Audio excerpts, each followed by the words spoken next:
चलो हम पढ़ने वाले क्या, जावास्क्रिप्ट। जावास्क्रिप्ट क्या है? जैसे हमने HTML पढ़े थे, HTML क्या है?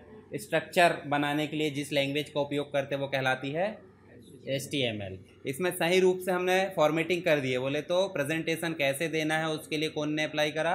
CSS, cascading style sheet. अब ये तो दिख जरूर रहा है पर काम नहीं कर रहा है, तो काम करने के लिए जो इसमें कोडिंग की जाती है वो कहलाती है जावास्क्रिप्ट। धीरे धीरे स्टेप बाय स्टेप, मतलब पहले स्ट्रक्चर बनाए, फिर उसको फॉर्मेट करे, फॉर्मेट करके फिर एक्टिविटी डाले, ठीक है, तो ये कहलाएगा हमारा जावास्क्रिप्ट। तो आप ऐसा बताओ तीनों में से सबसे ज़्यादा इंपॉर्टेंट कौन है?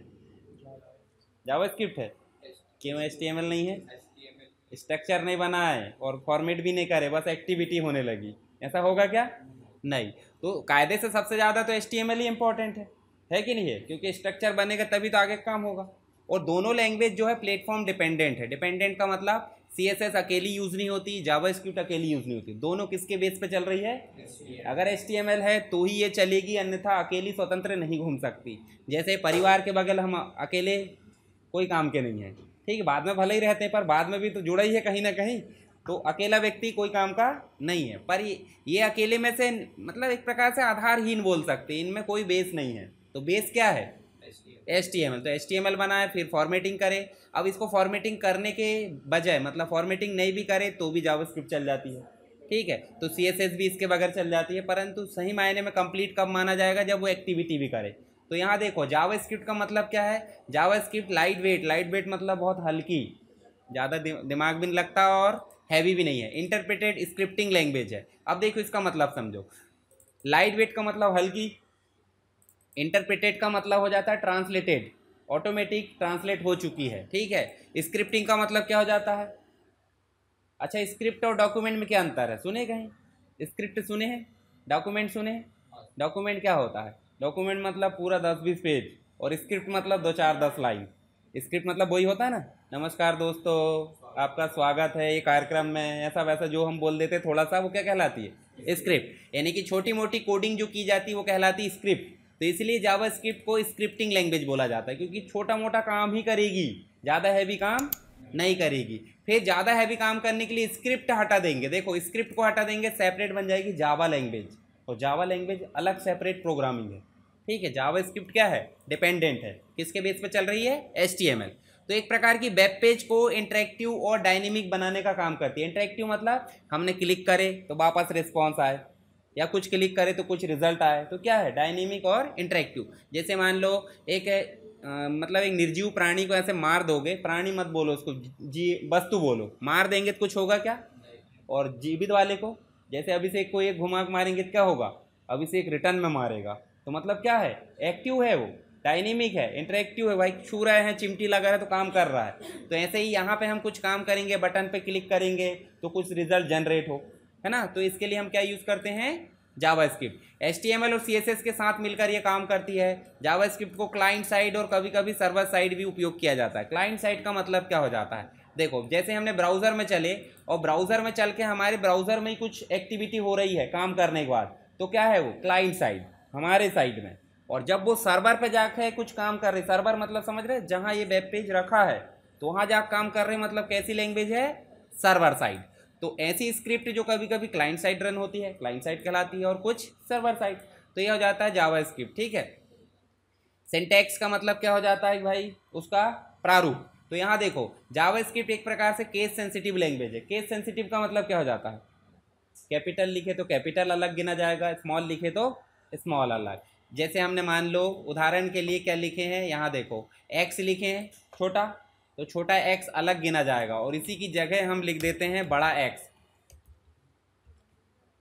यहाँ लिख देते हैं हम बड़ा एक्स। देखो जरा दोनों में अंतर देखो, दोनों छोटे बड़े, कैपिटल स्मॉल है, देखो एक स्मॉल है और एक, तो इस एक्स की गणना अलग की जाएगी, इसको दोनों में जो है एक सा नहीं माना जाएगा, क्योंकि स्मॉल और कैपिटल जब ऐसा सेपरेट किया जाता है तो ऐसी लैंग्वेज को बोल देते हैं केस सेंसिटिव, ठीक है। इसके अलावा स्टेटमेंट के अंत में क्या लगाया जाता है? स्टेटमेंट मतलब एक लाइन लिखते हैं कि अपन लाइन लिखते हैं, लाइन के नीचे एंटर करोगे तो उसको डायरेक्ट एंटर नहीं करके क्या करेंगे? सेमी कॉलन लगाएंगे, है ना, सेमी कॉलन। एक और चीज़ हमने देखी ना, अभी कहाँ लगाते हैं सेमी कॉलन? हम CSS में लगाते थे। CSS की हर प्रॉपर्टी का अंत कब माना जाएगा? जब सेमी कॉलन लगा होता था। ऐसे ही जावास्क्रिप्ट की कोई भी लाइन लिखोगे तो उस लाइन के अंत में क्या लगाया जाएगा?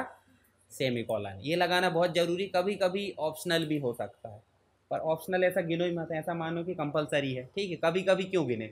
कमेंट हमने देखे हैं, HTML में भी देखे थे। कमेंट का मतलब क्या हो जाता है, ऐसी चीज़ जो वेब ब्राउज़र को रन होने योग्य नहीं बनाती, यानी कि ब्राउज़र उसको इग्नोर मार देता है। इग्नोर समझ रहे हैं। जैसे आप बोलोगे ना, कुछ चीज़ें घर में बोल दी, हाँ ये चीज़ देख लेना, अपने हिसाब से कर लेना, तो आप क्या बोलोगे, हाँ ज़रूरी नहीं बोले, इसको रहने दो, बाद में देखेंगे। तो मतलब क्या है, ज़रूरी नहीं था। तो वो कैसा था, ऐसे नोट के लिए बोले तो सिंगल लाइन कमेंट, जैसे मान लो दिस इज कमेंट लिख दिए, या मल्टी लाइन में हमने ऐसे इस प्रकार से लिख दिए, स्लैश और स्टार के साथ में ये लगा दिए। तो क्या है, पर्सनल जानकारी, कोड को समझने के लिए इसका उपयोग करते हैं। जैसे उदाहरण के लिए हमने क्या लिखे, देखो यहाँ पे, ये देखो, ये क्या डिफाइन करी हमने, एक वेरिएबल। वेरिएबल मतलब ऐसा समझ जाओ एक बॉक्स, बॉक्स, ठीक है। जैसे मैं देखो आपको दिखाता हूँ, कोई सामग्री भरना तो आप किसका उपयोग करते हैं, कंटेंट, कुछ ना कुछ कंटेनर का उपयोग करते हैं ना। प्लास्टिक का हो सकता है, स्टील का हो सकता है, लोहे का हो सकता है, या XYZ जिन भी चीज़ का, पर कंटेनर होना चाहिए। मान लो आप क्या भर रहे हो, आटा भर रहे हो, तो आटा के लिए आप प्लास्टिक उपयोग कर सकते हो, स्टील उपयोग कर सकते हो, एल्यूमिनियम उपयोग कर सकते हो, दुनिया भर की चीज़। परंतु यदि आप गर्म पानी भर रहे हो, उबालना है, चूल्हे पर रखे, तो क्या करोगे, स्टील एल्यूमिनियम का उपयोग करोगे कि प्लास्टिक उपयोग करोगे, नहीं ना। तो डेटा यानी कि जो उसके अंदर सामग्री रख रहे हो, उसके आधार पर कंटेनर बदल जा रहा है, बदल रहा है। तो अंदर जो सामग्री रख रहे हो वो क्या है, डेटा। और डेटा का प्रकार है कि नहीं है, पानी अलग प्रकार का, ठीक है, मिट्टी अलग प्रकार की, आटा अलग प्रकार का। तो ऐसे ही हम प्रोग्रामिंग की अवस्था में एक डब्बा लेते हैं, डब्बे को हमने क्या बोल दिए, वेरिएबल। और इस डब्बे में हम कुछ ना कुछ रखेंगे, तो रखेंगे तो उसका प्रकार होगा कि नहीं, तो उस प्रकार को हम बोल देते हैं डेटा के प्रकार।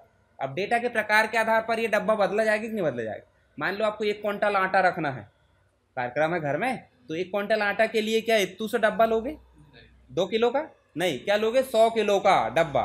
तो ऐसे ही डाटा जैसे जैसे बदलेगा, डाटा का प्रकार बढ़ेगा घटेगा, या जैसा भी होगा, तो उसके आधार पर क्या होगा, डब्बा बदलते जाएगा। डब्बा मतलब वेरिएबल बदलते जाएगा, और वेरिएबल का प्रकार भी बदलते जाएगा, ठीक है। दोनों चीज़ अलग अलग मैटर करती है। तो ऐसे ही हम प्रोग्रामिंग में चलें तो वेरिएबल का मतलब क्या है, जो डाटा को स्टोर करे।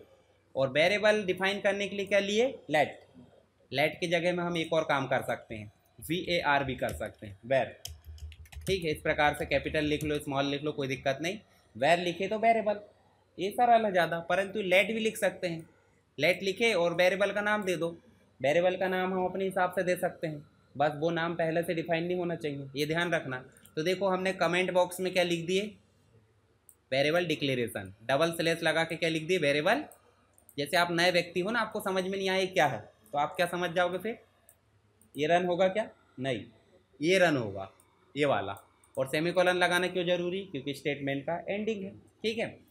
वेरिएबल किसी भी वैल्यू को टेम्परेरी स्टोर करने के लिए यूज़ किए जाते हैं कंटेनर के तरीके से। अब वो कंटेनर कहाँ रहता है बताओ, अच्छा डाटा हम प्रोग्रामिंग कर रहे हैं तो कहाँ स्टोर होगी बताओ, मेमोरी, मतलब रैम में होगी, ज़्यादातर तो रैम में ही होगी। और फिर परमानेंट कहाँ होती है, सेकेंडरी स्टोरेज में।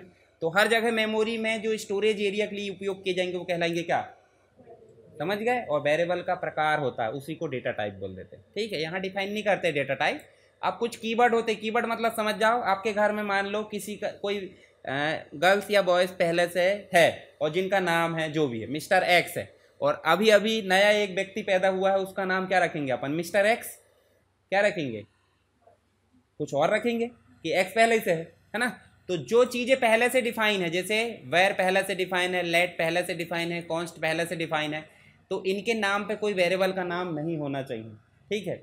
इनके नाम पे कोई वेरिएबल का नाम होना चाहिए क्या, नहीं। मतलब जो चीज़ डिफाइन है उसका नाम हम क्यों रखेंगे।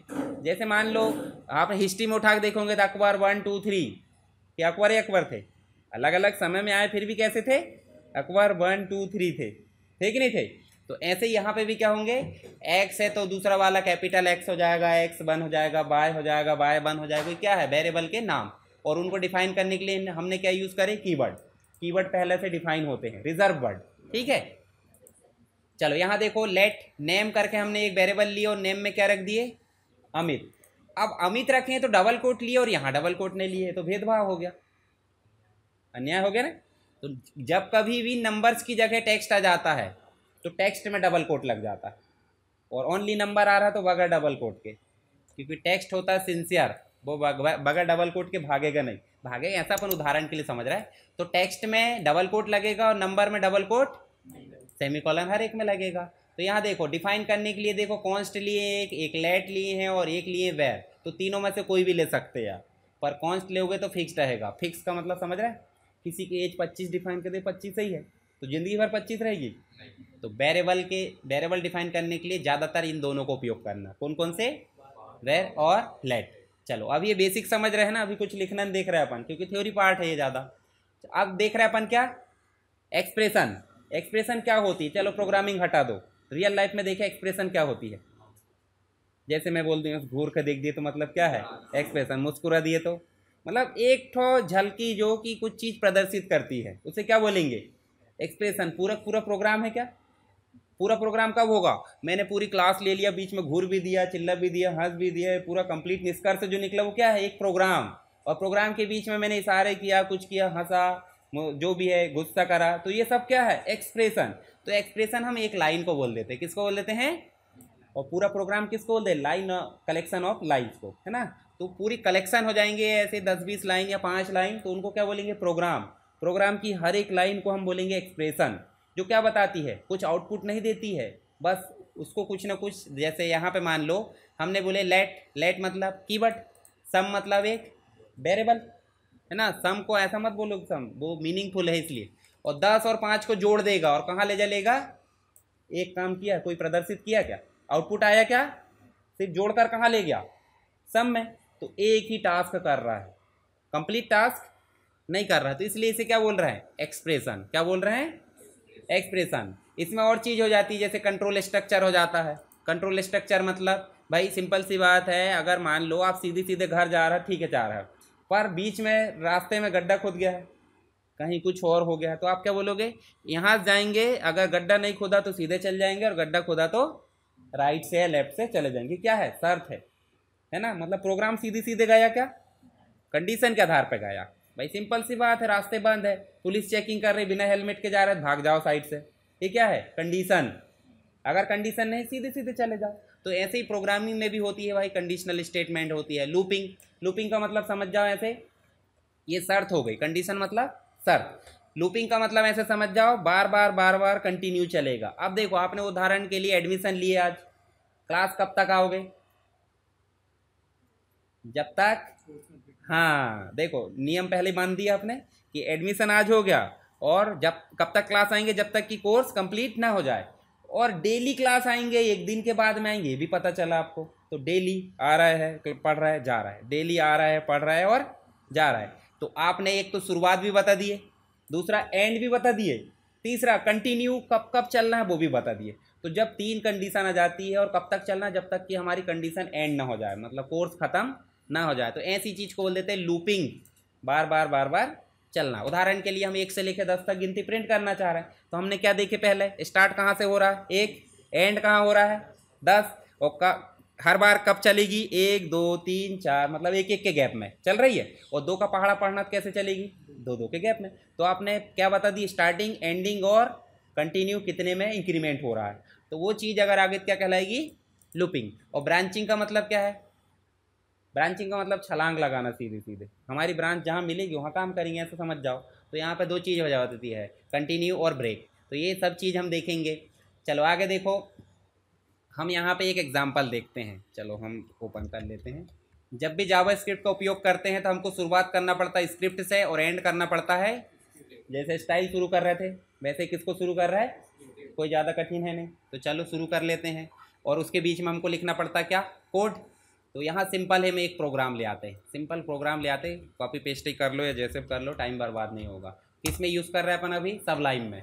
और सबलाइम में हम जो है यहाँ पे न्यू बना लेते हैं, ये न्यू बना लिए, पेस्ट कर दिए यहाँ। अब देखो कहाँ पे यूज़ हुआ ये, एक तो बॉडी में उपयोग होगा और एक तो हेड में। हेड सेक्शन पता है कि नहीं आपको, कहाँ उपयोग होता है, यहाँ पे। चलो ले लेते, बेइज्जती होगी नहीं तो उसके साथ।